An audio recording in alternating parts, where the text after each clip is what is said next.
తాకట్లో ఉన్న మీ బంగారాన్ని విడిపించి ఆ రోజు ఆన్లైన్ రేటుకి కొంటాం. Sharma gold company. ఈరోజు బులియన్ మార్కెట్ ఒక్కసారిగా షేక్ అయిందని చెప్పుకోవచ్చు. నిన్నటి వరకు ఆకాశమే హద్దుగా దూసుకెళ్లిన బంగారం, వెండి ధరలు ఈరోజు ఒక్కసారిగా నేలచూపులు చూశాయని చెప్పుకోవాలి. సామాన్యుడికి అందనంత ఎత్తులో ఉన్న పసిడి ఇప్పుడు భారీగా దిగొచ్చింది. ప్రస్తుతం మార్కెట్లో 24 క్యారెట్స్ గోల్డ్ రేట్ ఏకంగా 965 రూపాయలు తగ్గి 16,920 రూపాయల వద్ద ట్రేడ్ అవుతుంది.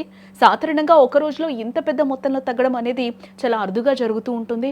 ఇక ఆభరణాల తయారీలో వాడే 22 క్యారెట్స్ గోల్డ్ రేట్ కూడా గ్రాముకి 885 రూపాయలు తగ్గి 15,510 రూపాయల వరకు చేరింది. మరోవైపు వెండి కూడా బంగారం బాటలోనే నడిచిందని చెప్పుకోవచ్చు. కిలో వెండిపై ఏకంగా 10,000 రూపాయలు తగ్గడం నిజంగా బిగ్ న్యూస్ అని చెప్పుకోవచ్చు. ప్రస్తుతం గ్రాము వెండి 415 రూపాయల వద్ద కొనసాగుతూ ఉంది. ఈ రేట్లు చూస్తుంటే కొనేవారికి కొంచెం పండగలా, ఇప్పటికే కొన్నవారికి షాక్లా అనిపిస్తుందని కూడా మనం చెప్పుకోవచ్చు. అసలు ఈ రేట్లు ఇంత సడన్గా ఎందుకు పడిపోయాయి అనే డౌట్ మీకు రావచ్చు. ఈ ఆకస్మిక పతనానికి అంతర్జాతీయ పరిణామాలు చాలా బలంగా పనిచేశాయని కూడా చెప్పుకోవచ్చు. గ్లోబల్ మార్కెట్లో ఇన్వెస్టర్లు ఒక్కసారిగా ప్రాఫిట్ బుకింగ్కి దిగడం దీనికి ప్రధాన కారణంగా కూడా కనిపిస్తుంది. అంటే ధరలు గరిష్ట స్థాయికి చేరడంతో లాభాలు స్వీకరించడానికి పెద్ద ఎత్తున అమ్మకాలు జరిపారు. అమ్మకాలు పెరగడంతో ధరలు ఆటోమేటిక్గా తగ్గుముఖం పట్టాయి. దీనికి తోడు అంతర్జాతీయ మార్కెట్లో అమెరికన్ డాలర్ విలువ బలపడటం కూడా బంగారం ధరలు తగ్గడానికి ఒక స్ట్రాంగ్ రీజన్ అని కూడా ఇక్కడ మనం చెప్పుకోవచ్చు.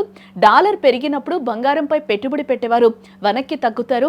అలాగే ఫెడరల్ రిజర్వ్ తీసుకున్న కొన్ని నిర్ణయాలు లేదా వడ్డీ రేట్లపై వచ్చిన సంకేతాలు కూడా మార్కెట్ను నెగిటివ్గా ప్రభావితం చేశాయని కూడా మనం చెప్పుకోవచ్చు. మరి ఈ తగ్గుదల ఇంకా కొనసాగుతుందా అంటే గత వారం రోజుల ట్రెండ్ ఈ రోజు జరిగిన భారీ పతనాన్ని గమనిస్తే రానున్న వారంలో మార్కెట్ వొలటైల్గా ఉండే అవకాశం అయితే ఇక్కడ కనిపిస్తుంది. అంటే ధరలు ఇప్పుడే స్థిరపడకపోవచ్చు, బట్ మార్కెట్ నిపుణుల అంచనా ప్రకారం చూస్తే బంగారం ధరలు ఇంకాస్త తగ్గే ఛాన్స్ కనిపిస్తుందని కూడా మనకు తెలుస్తుంది. టెక్నికల్ పరంగా చూస్తే బంగారం తన స్ట్రాంగ్ సపోర్ట్ లెవెల్ అయితే బ్రేక్ చేసింది.